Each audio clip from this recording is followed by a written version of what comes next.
नमस्कार, सुबह के 10 बजने को अहम वक्त हो चला है अपना बिहार का। मैं हूं शुभे मिश्रा, आपके साथ बुलेटिन की शुरुआत सियासी खबर के साथ करेंगे। बिहार विधानसभा चुनाव को लेकर जनता के बीच जाने से पहले नेताओं ने सोशल मीडिया को सियासी लड़ाई का बड़ा हथियार बना रखा है। आरजेडी ने तेजस्वी यादव को बिहार के विकास का दशरथ मांझी बताते हुए एक पोस्ट किया था, जिसमें यह लिखा था, आइए नया बिहार बनाएं। तेजस्वी यादव की तस्वीर लगाकर पोस्ट किया गया था कि विकास की लड़क बना लेगा खुद बिहार का ये दशरथ मांझी। और देखिए, बिहार के विकास की सड़क बनाने की बात की गई और बिहार का ये दशरथ मांझी बिहार के लिए खुद विकास की राह बना लेगा, ऐसा इस पोस्ट में लिखा गया था, जिस पर अब जेडीयू ने जोरदार पलटवार कर दिया है। जेडीयू ने लिखा है कि मान लेंगे तुम्हें दशरथ मांझी, पहले खुद परिवार के बनाए घोटालों के पहाड़ पर छेनी हथौड़ी चलाकर तो दिखाओ। दो तस्वीरें हम आपको आपकी टीवी स्क्रीन पर दिखा रहे हैं। दो अलग अलग पोस्टर अलग अलग पार्टियों की तरफ से साझा किए गए हैं और फर्क बस इतना है कि दोनों में जो शब्द लिखे गए हैं उसे जब आप पढ़ेंगे तो आप समझ जाएंगे कि चुनावी बयार कैसे सोशल मीडिया के जरिए बह रहा है। इसे हथियार बनाकर लगातार चुनावी रणभूमि के अंतर्गत निशाने साधे जा रहे हैं। सोशल मीडिया पर अलग अलग पोस्ट कर ये लिखा जा रहा है, बताया जा रहा है कि कौन बिहार की जनता के लिए कितना सक्षम है, बिहार को विकास की राह पर आगे ले जाने के लिए कितना सक्षम है। आरजेडी का पोस्ट भी आपने देखा और जेडीयू का पोस्ट भी हम आपको दिखा रहे हैं और दोनों ही तस्वीरें आपको लगभग एक जैसी नजर आ रही होगी, लेकिन दोनों में लिखे गए शब्द अलग अलग हैं और दोनों के मायने भी बहुत अलग है। सोशल मीडिया पर वार पलटवार के साथ ही जुबानी जंग भी तेज हो गई है। तेजस्वी को बिहार के विकास का दशरथ मांझी बताने पर जेडीयू ने जोरदार पलटवार किया है। का जो कीर्तिमान आपके परिवार ने बनाया है उसके बारे में आम जनता को बताइए और आम जनता के बीच भी यह मैसेज जाना चाहिए कि हमने घोटालों का जो लंबी श्रृंखला बनाई है, पहाड़ खड़ा किया है, हम उसके खिलाफ हैं। लेकिन आप तो ऐसा करेंगे नहीं, क्योंकि जो परिवार में आपको सीख दी गई है, जो परिवार में आपको बताया गया है और परिवार ने जो घोटालों का पहाड़ खड़ा किया है, उसी रास्ते पर आप चल भी रहे हैं। ये जो 20 वर्षों से सरकार में है, इनके पास बोलने के लिए कुछ नहीं है। सब शाम को बैठते हैं, भूजा भागते हैं, लेकिन विकास के नाम पर कुछ नहीं बोलते। उनका एजेंडा क्या है? तेजस्वी यादव। तो याद रखिए, आज के समय में सही मायने में बिहार के विकास के लिए तेजस्वी यादव ही दशरथ मांझी है, जो अकेला सब पर भारी पड़ रहा है। बढ़ते आगे, बड़ी खबर आपको नालंदा से बताएंगे, जहां राहुल गांधी की एक तस्वीर को लेकर इन दिनों कांग्रेस में ही भूचाल मचा हुआ है। 6 जून को राहुल गांधी नालंदा के दौरे पर थे और इस दौरान उन्होंने जिन लोगों से मुलाकात की थी उनसे हाथ मिलाया था। उसमें शिक्षक बहाली के पेपर लीक का आरोपी प्रदीप कुमार भी शामिल था, जो इस घोटाले के मुख्य आरोपी संजीव मुखिया का भतीजा है। राहुल गांधी की प्रदीप कुमार से मुलाकात की इस तस्वीर के वायरल होने के बाद अब जिला कांग्रेस में बवाल मच गया है। कांग्रेस के कुछ नेता अब पार्टी के जिला अध्यक्ष पर सवाल खड़े कर रहे हैं और दलाली का आरोप लगा रहे हैं। इतना ही नहीं, पैसे के लालच में टिकट बेचने की भी तैयारी का आरोप लगाया जा रहा है। राहुल जी, हम लोग का नाम क्यों नहीं दिया गया? क्यों काट दिया गया नाम हम लोग का? हम लोग को क्यों नाम काट दिया गया?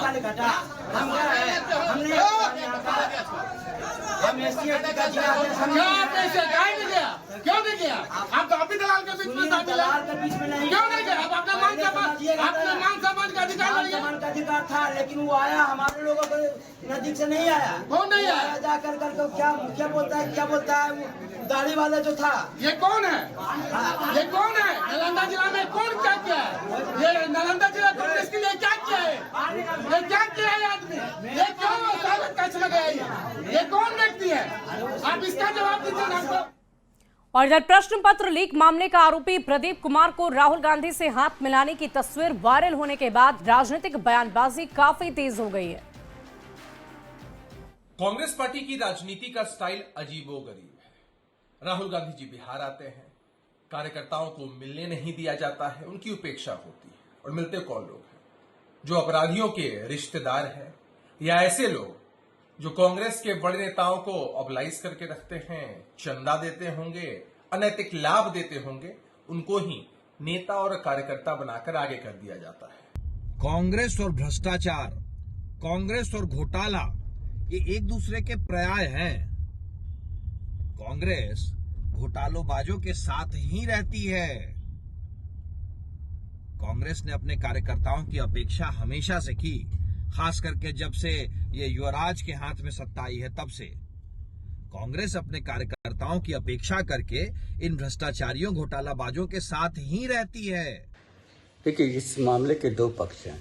एक पक्ष तो ये कि कोई अगर उसका चाचा आरोपी है तो क्या वो भी, उसका भतीजा भी आरोपी होगा, ये कोई मतलब नहीं बनता है। लेकिन हाँ, जिस तरह से सवाल उठाए गए हैं वो शीर्ष नेतृत्व के संज्ञान में है, प्रदेश नेतृत्व के संज्ञान में है। इस पे लोगों को बुला के बातचीत जल्द से जल्द किया जाएगा कि आखिर ये मामला क्या है, कहाँ क्या हो रहा है, ऐसी क्या बात है, इसकी संज्ञान जल्द से जल्द ली जाएगी।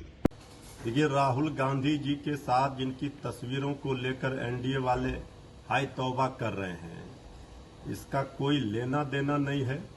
ये तस्वीर की सियासत करेंगे तो उल्टे एनडीए के लोग ही फंसेंगे। एनडीए के नेताओं के कई तस्वीरें ऐसे अपराधियों, ऐसे दागियों के साथ हैं, तो तस्वीर खिंचा लेने भर से कोई दोषी नहीं हो जाता। और इधर बिहार के डिप्टी सीएम विजय सिन्हा ने एक बार फिर लालू परिवार पर जोरदार हमला किया है। विजय सिन्हा ने कहा है कि लालू प्रसाद ने सरकारी तंत्र को परिवार तंत्र में बदल दिया था, जिसके एक नहीं कई उदाहरण हैं। लालू प्रसाद ने सरकारी तंत्र को राजतंत्र में बदल दिया था और ऐसे लोगों को एनडीए पर सवाल उठाने का कोई हक नहीं है।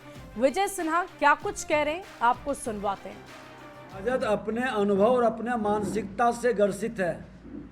राजद के लोग सरकारी तंत्र को परिवार तंत्र में बदल दिया था। उनका एक उदाहरण नहीं कई उदाहरण है। श्रीमान लालू प्रसाद यादव जी सरकारी तंत्र को परिवार तंत्र से राजतंत्र के रूप में परिणत किए, और जो लालू जी कहें वही सही, न खाता न बही। और देखिए, आरजेडी सुप्रीमो लालू प्रसाद और नेता प्रतिपक्ष तेजस्वी यादव पर डिप्टी सीएम विजय सिन्हा के इस बयान पर सियासी बयानबाजी तेज हो गई है।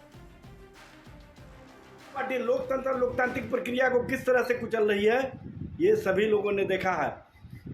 विजय सिन्हा जी, आप ये बताइए कि जब आप शोषित वंचित दलित के घर जाते हैं तो उनके परिवार को आप किस तरह से प्रताड़ित करते हैं।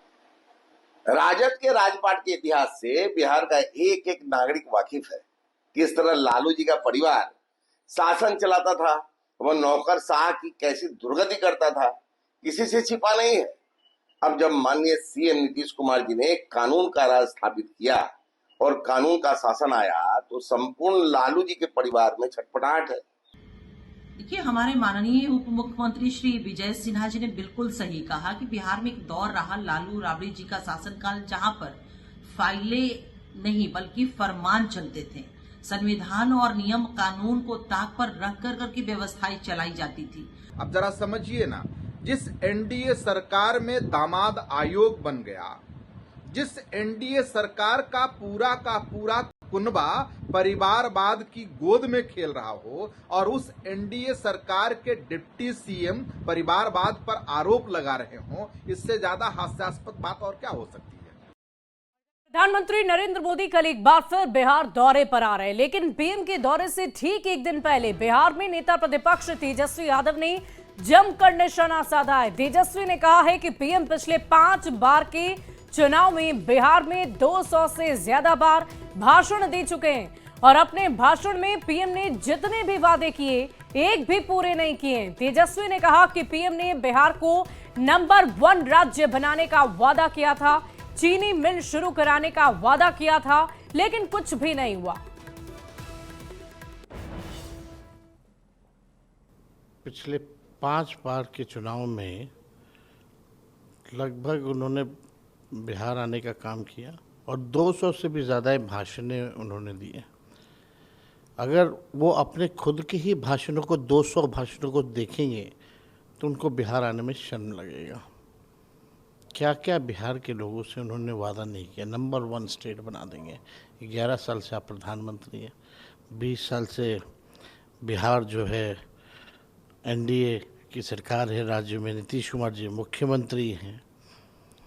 आप कहते थे चीनी का मिल चालू करा देंगे, उसी चीनी का चाय पिएंगे। ऐसे सैकड़ों वादे हैं। अगर प्रधानमंत्री अपने 200 रैलियों की भाषणों को अगर सुने तो बिहार आने में उनको शर्म लगेगा कि बोले क्या। और इधर प्रधानमंत्री के बिहार दौरे को लेकर तेजस्वी के सवाल पर जेडीयू के एमएलसी नीरज कुमार ने पलटवार किया और कहा कि प्रधानमंत्री मोदी विकास के पर्याय हैं। आदरणीय प्रधानमंत्री नरेंद्र मोदी और माननीय मुख्यमंत्री नीतीश कुमार जी विकास के पर्याय हैं।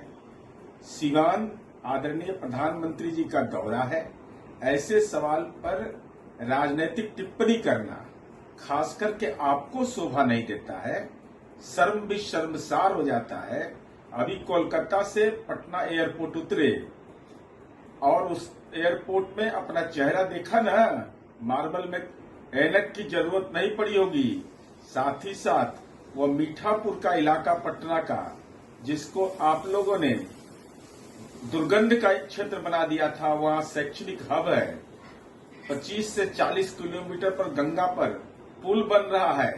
चरवाहा विद्यालय बिहटा में जहां था, उस बिहटा में आईआईटी, मेडिकल कॉलेज, ईएसआई का हॉस्पिटल, राष्ट्रीय राजमार्गों का विकास और साथ ही साथ आपके निर्वाचन क्षेत्र में चाहे बिजली हो, चाहे सड़क हो, चाहे पुल हो, चाहे पुलिया हो, ये सब माननीय नीतीश कुमार जी और एनडीए की सरकार में बना है। और देखिए, प्रधानमंत्री मोदी के बिहार आगमन को लेकर सुरक्षा एजेंसियां भी पूरी तरह से अलर्ट है। सिवान पुलिस भी एक्शन मोड में है। सिवान शहर, महाराजगंज अनुमंडल और चौक चौराहे पर विशेष वाहन चेकिंग अभियान चलाकर गाड़ियों की सघन तलाशी ली जा रही है।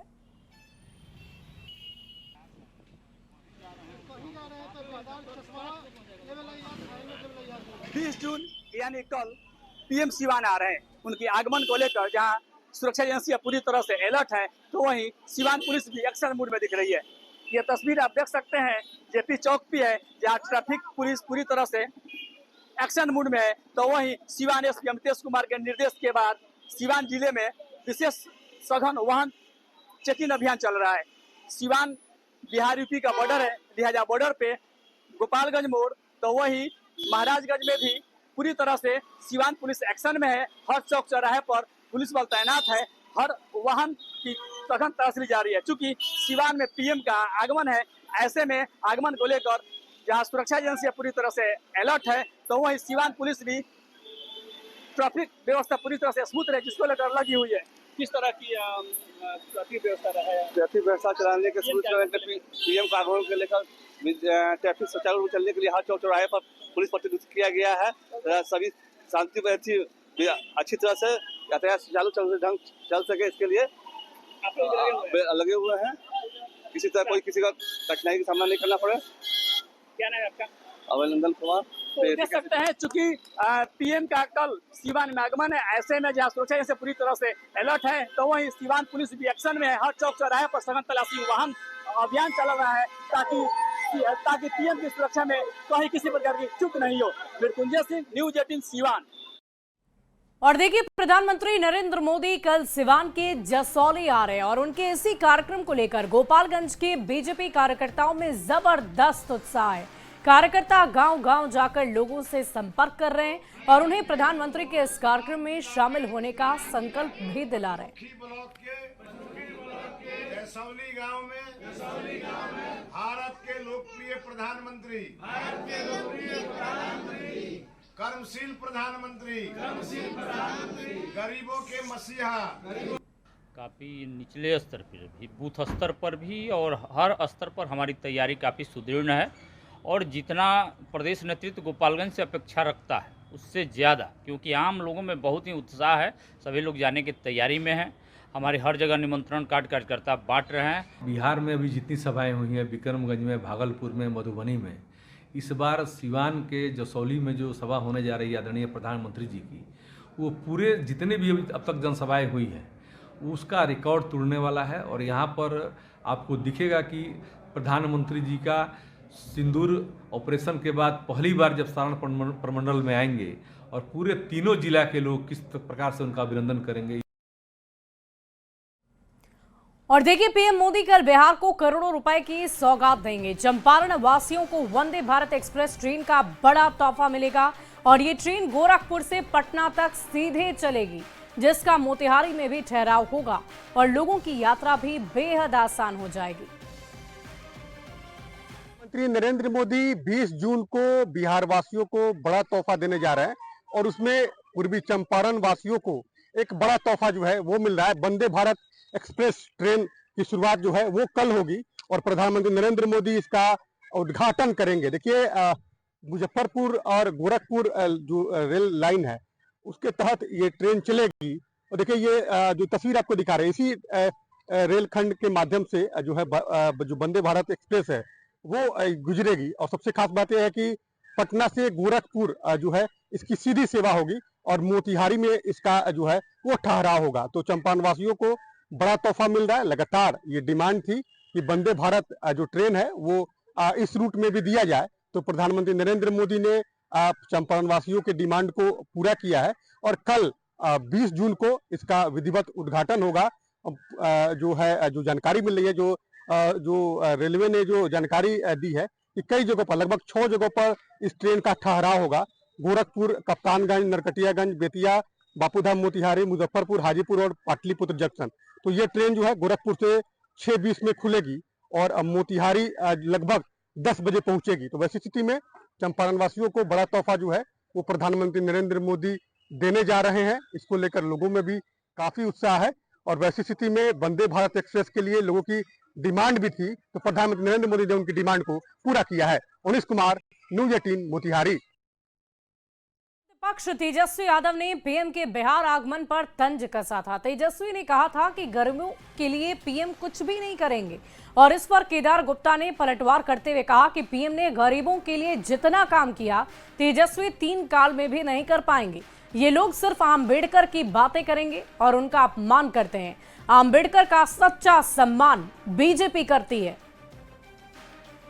वह जनता के बीच कभी जाने की जरूरत पड़ता है। आपने देखा होगा पिछले दिनों जब जनता की समस्या का मामला आता है विधानसभा में तो ये घूमने चले जाते हैं। तो इनको घूमने से कोई फुर्सत है, चूँकि बड़े बाप के बेटा हैं। हाँ, लालू जी जरूर मेहनत किए थे लेकिन दिशा बाद में उनका बिगड़ गया। जिस कांग्रेस के खिलाफ में लालू जी आए थे उसी कांग्रेस के गोद में जाकर के बैठ गए, इसलिए उनकी बात क्या करना है। गरीबों को जो काम नरेंद्र मोदी जी ने कर दिया है वह 3 साल तक तेजस्वी यादव नहीं कर सकते हैं। कि इनको अंबेडकर जी के प्रति कितना श्रद्धा है। अंबेडकर जी के अगर कोई सम्मान देने का काम किया है तो भारतीय जनता पार्टी और एनडीए किया। वहीं केंद्रीय कोयला एवं खनन राज्य मंत्री सतीश चंद्र दुबे ने प्रधानमंत्री नरेंद्र मोदी और अमेरिकी राष्ट्रपति डोनाल्ड ट्रंप के बीच फोन पर हुई बातचीत के बाद बड़ा बयान दिया है। गोपालगंज पहुंचे सतीश चंद्र दुबे ने कहा कि प्रधानमंत्री नरेंद्र मोदी ने साफ तौर पर कहा है कि भारत को किसी तीसरे पक्ष की मध्यस्थता की जरूरत नहीं। भारत हमेशा से ही अपने मुद्दे स्वयं सुलझाने में सक्षम रहा है। पाकिस्तान जिस भाषा में बात करेगा भारत उसी भाषा में जवाब देने को तैयार है। अभी कुछ देर पहले ट्रंप से आदरणीय मोदी जी की बात हुई है 35 मिनट। उन्होंने स्पष्ट रूप से कह दिया है कि हमको किसी की मध्यस्थता की जरूरत नहीं है। भारत हमेशा सक्षम रहा है अपना मामला निपटाने के लिए। जिस ढंग से पाकिस्तान अगर सवाल करेगा उसी मूड में, उसी तर्ज पे हम जवाब देने की तैयारी में हैं। और अगली खबर आपको अररिया से बताएं, जहां अल्पसंख्यक समाज को मनीष वर्मा ने संबोधित किया। मनीष वर्मा ने संबोधन के दौरान कहा कि 20 साल का रिकॉर्ड है, हमने बिहार में एक भी दंगा नहीं होने दिया। साथ ही सीएम नीतीश कुमार की तारीफ करते हुए सभी धर्मों के साथ एक जैसा व्यवहार करने की बात कही। आपको कहना चाहता हूं कि 20 साल से आप देख लीजिए हमारे सरकार का ट्रैक रिकॉर्ड, जितने भी काम हुए हैं कोई भी दंगा फसाद होने नहीं दिया है। यहाँ कोई भी कहीं भी कोई दंगा फसाद ना हो उसके लिए काम किया है। जितनी सुरक्षा देश के किसी हिस्से में है, मैं दावे के साथ कह सकता हूं बिहार में उससे ज्यादा सुरक्षा अल्पसंख्यक समुदाय को मिली। लेकिन हो सकता है कि कुछ लोगों के मन में है कि मैं भाजपा के साथ रहते हैं तो हम वोट नहीं देंगे। अरे ठीक है, भाजपा के साथ रहे हैं, लेकिन भाजपा के साथ रहते हुए भी आपके लिए कोई काम में कटौती हुई है, सुरक्षा में कटौती हुई है? आप निश्चिंत रहिए, चाहे कुछ भी हो जाए, नीतीश कुमार जी कभी भी आपका साथ नहीं छोड़ेंगे, आपके साथ रहेंगे। और मैं आपसे उम्मीद करूंगा कि आप भी नीतीश कुमार जी के हाथों को मजबूत कीजिए, उनका साथ मत छोड़िए, उनके साथ चलिए। और फिलहाल इस बुलेटिन में अभी के लिए बस इतना ही, लेकिन न्यूज़ 18 बिहार झारखंड पर खबरों का सिलसिला लगातार जारी है।